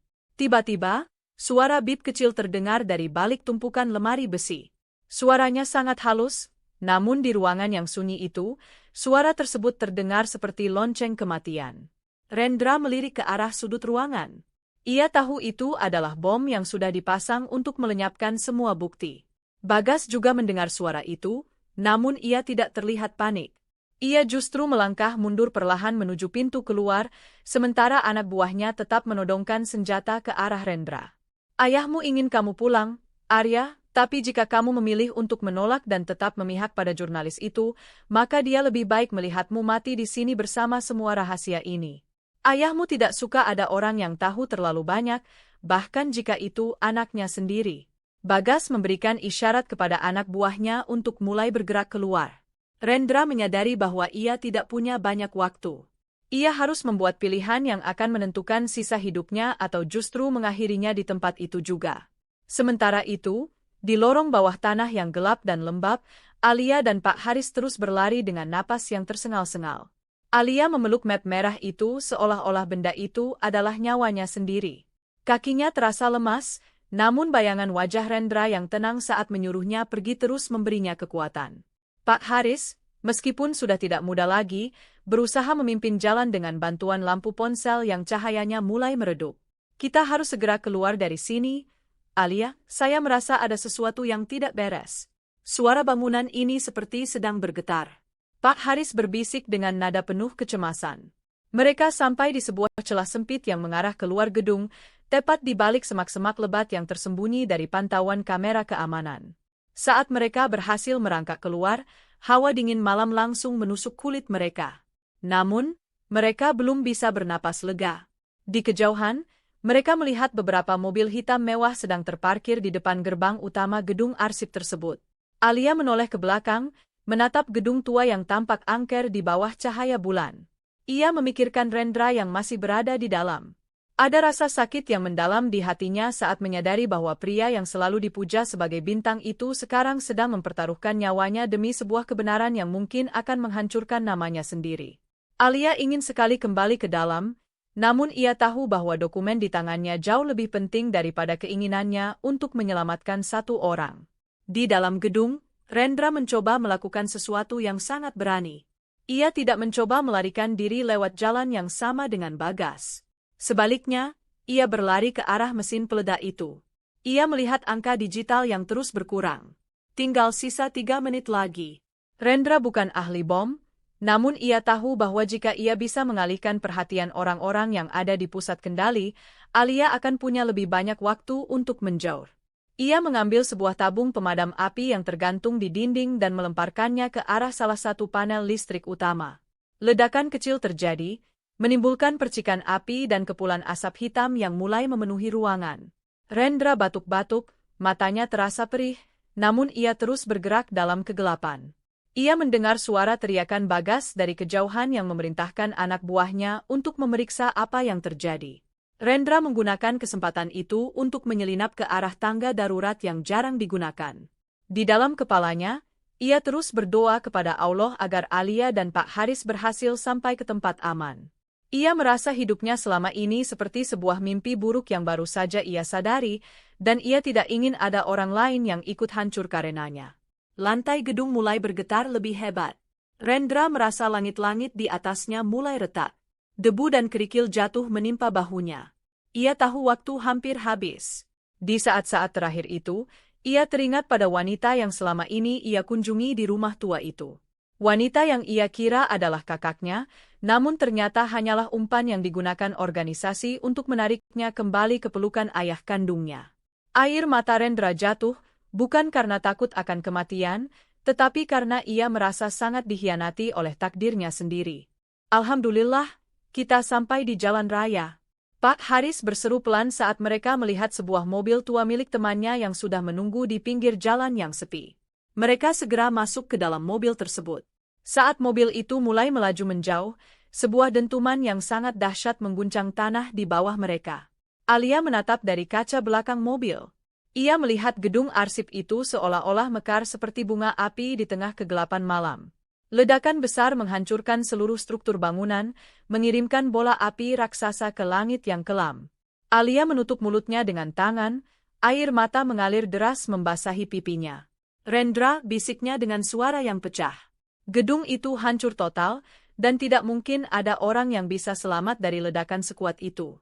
Penjaga keamanan dan polisi yang baru saja tiba di lokasi hanya bisa terpaku melihat api yang melahap semua bukti sejarah kelam tersebut. Semua dokumen, identitas asli ribuan korban, dan mungkin saja satu-satunya orang yang tahu kebenaran secara utuh, kini telah musnah dalam hitungan detik. Di tengah kekacauan itu, Bagas dan rombongannya sudah menghilang ke dalam kegelapan, menggunakan jalur rahasia yang tidak diketahui siapapun. Mereka telah menyelesaikan tugas mereka untuk menghapus jejak, meskipun harus mengorbankan anak dari pemimpin mereka sendiri. Bagi organisasi ini, nyawa hanyalah angka, dan kesetiaan lebih berharga daripada hubungan darah. Masyarakat yang berada di sekitar area tersebut mulai keluar rumah dengan wajah panik. Berita tentang ledakan di gedung arsip negara langsung menyebar seperti api ditiup angin. Namun, tidak ada yang tahu bahwa di dalam sana, sebuah rahasia yang jauh lebih besar dari sekadar skandal artis telah terkubur bersama puing-puing bangunan. Semua orang masih percaya bahwa Rendra Alfano hanyalah seorang artis yang sedang tertimpa musibah karena hubungan rahasianya. Alia duduk di kursi belakang mobil, mendekap map merah itu dengan gemetar. Ia tahu bahwa mulai malam ini, hidupnya tidak akan pernah sama lagi. Ia memegang bukti yang dicari-cari oleh orang-orang paling berkuasa di negeri ini. Ia tahu bahwa sekarang ia menjadi target berikutnya. Namun, saat ia teringat pesan terakhir Rendra, ia memantapkan hatinya. Ia tidak boleh membiarkan pengorbanan Rendra menjadi sia-sia. Kebenaran ini harus diungkapkan, meskipun ia harus melawan dunia sendirian. Di kejauhan, sisa-sisa api dari gedung arsip masih menyala, menerangi langit malam dengan warna merah yang mencekam. Sebuah babak besar telah berakhir dengan api dan kehancuran, namun teka-teki yang sesungguhnya baru saja dimulai. Siapa sebenarnya ayah Rendra yang begitu kejam? Dan apakah benar Rendra telah tewas dalam ledakan itu, ataukah ia sengaja menghilang untuk mempersiapkan serangan balasan yang lebih besar? Alia menarik napas panjang, mencoba menenangkan jiwanya yang terguncang, sementara mobil terus melaju menembus kegelapan malam yang dingin. Mobil tua itu terus melaju membelah kegelapan malam yang terasa sangat panjang dan mencekam. Di kursi belakang, Alia masih mendekap map merah itu dengan sangat erat, seolah-olah benda itu adalah satu-satunya pegangan hidupnya yang tersisa. Air matanya sudah mengering, namun rasa sesak di dadanya semakin menjadi-jadi saat ia teringat wajah Rendra yang terakhir kali ia lihat di gedung arsip tadi. Rendra telah mengorbankan segalanya, termasuk nyawanya sendiri, demi sebuah kebenaran yang kini berada di tangan Alia. Pak Haris sesekali melirik dari kaca spion dengan tatapan penuh rasa iba. Ia tahu bahwa wartawan wanita di belakangnya ini baru saja melewati peristiwa paling mengerikan dalam hidupnya. Namun, tidak ada kata-kata yang bisa menenangkan hati seseorang yang baru saja melihat harapannya hancur dalam kobaran api. Mobil itu akhirnya berhenti di sebuah gubuk kecil di tengah perkebunan yang sangat jauh dari pemukiman warga. Ini adalah tempat persembunyian terakhir yang mereka miliki. Alia turun dengan langkah yang gontai. Di dalam ruangan sempit yang hanya diterangi oleh lampu minyak, ia akhirnya memberanikan diri untuk membuka map merah tersebut. Tangan Alia gemetar hebat saat ia mengeluarkan lembar demi lembar dokumen yang sudah sangat tua. Ada foto-foto bayi, catatan medis yang kusam, hingga surat-surat perjanjian rahasia yang ditandatangani oleh nama-nama besar yang selama ini ia kenal sebagai pemimpin negeri. Matanya tertuju pada sebuah dokumen kelahiran yang asli. Di sana tertera nama ayah dari bayi yang kemudian dikenal sebagai Rendra Alfano. Jantung Alia seakan berhenti berdetak saat membaca nama itu. Nama yang tertulis di sana bukanlah nama orang biasa, melainkan nama seorang pria yang sangat berkuasa, dalang di balik semua kebijakan besar di negara ini, orang yang selama ini dianggap sebagai pahlawan bangsa. Rendra bukan sekadar artis yang terjebak skandal, dan ia bukan anak dari keluarga biasa.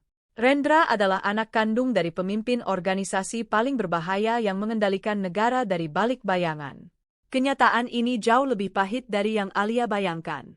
Organisasi itu sengaja memberikan identitas palsu kepada Rendra sejak bayi, menjadikannya seorang bintang besar agar ia selalu berada dalam pengawasan publik, namun tetap berada di bawah kendali mereka.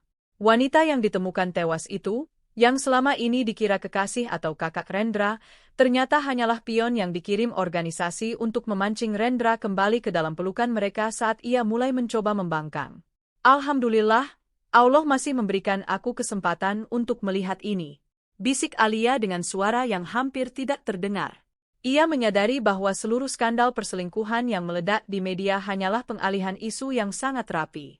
Organisasi itu ingin menghancurkan reputasi Rendra terlebih dahulu sebelum akhirnya melenyapkannya, agar saat Rendra hilang atau mati, orang-orang hanya akan mengingatnya sebagai artis yang penuh aib, bukan sebagai korban konspirasi besar.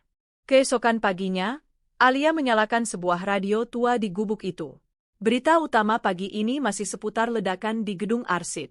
Penyiar berita dengan suara datar mengatakan bahwa ledakan itu disebabkan oleh kebocoran gas dan hubungan pendek arus listrik.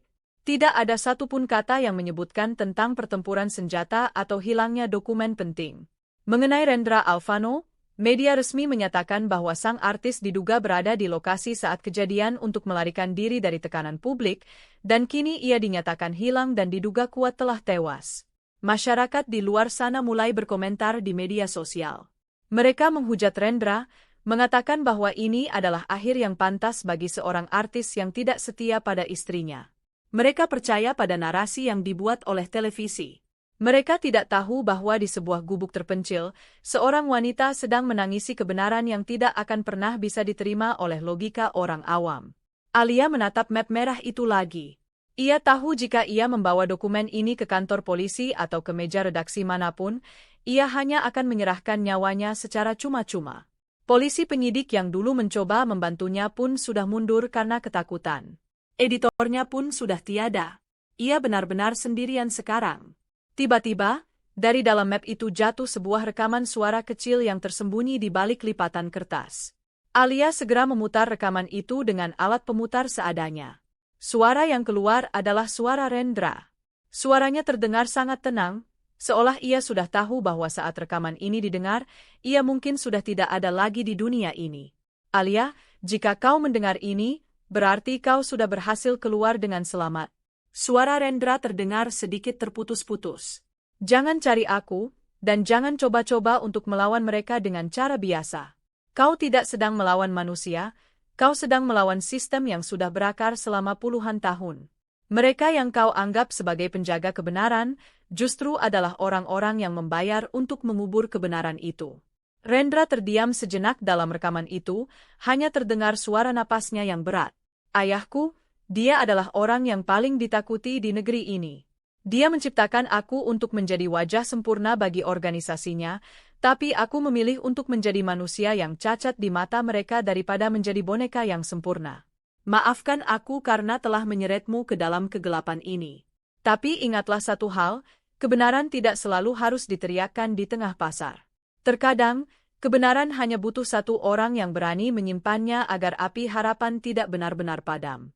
Rekaman itu berakhir dengan sebuah kalimat yang membuat seluruh tubuh Alia merinding.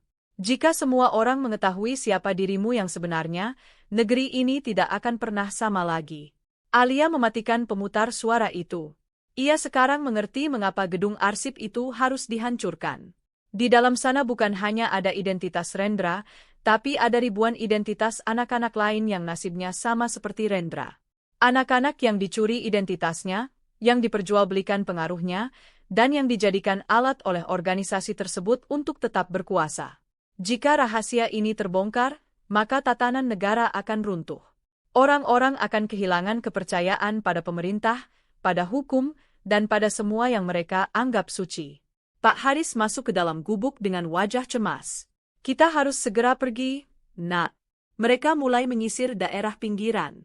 Ucapnya dengan terburu-buru. Alia mengangguk pelan. Ia membungkus map merah itu dengan kain plastik rapat-rapat, lalu menguburnya di bawah lantai tanah gubuk tersebut, tepat di bawah tempat tidur bambu. Ia menandai tempat itu di dalam ingatannya. Ia tidak akan mempublikasikan dokumen ini sekarang.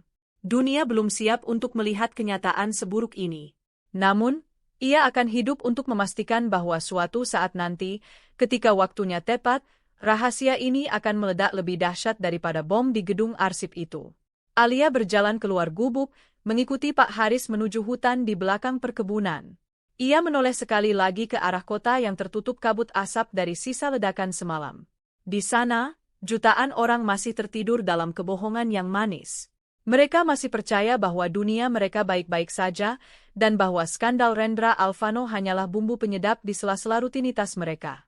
Mantan jurnalis itu terus melangkah menembus semak belukar, meninggalkan identitas lamanya, meninggalkan karirnya, dan meninggalkan semua kenangan tentang seorang artis yang pernah ia cintai keberaniannya.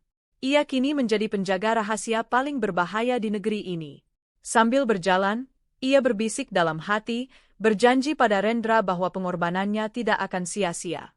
Dunia mungkin tetap melihat Rendra sebagai seorang pendosa yang mati dalam kehinaan, namun di hati Alia, Rendra adalah satu-satunya orang yang paling jujur di tengah kerumunan para pembohong besar.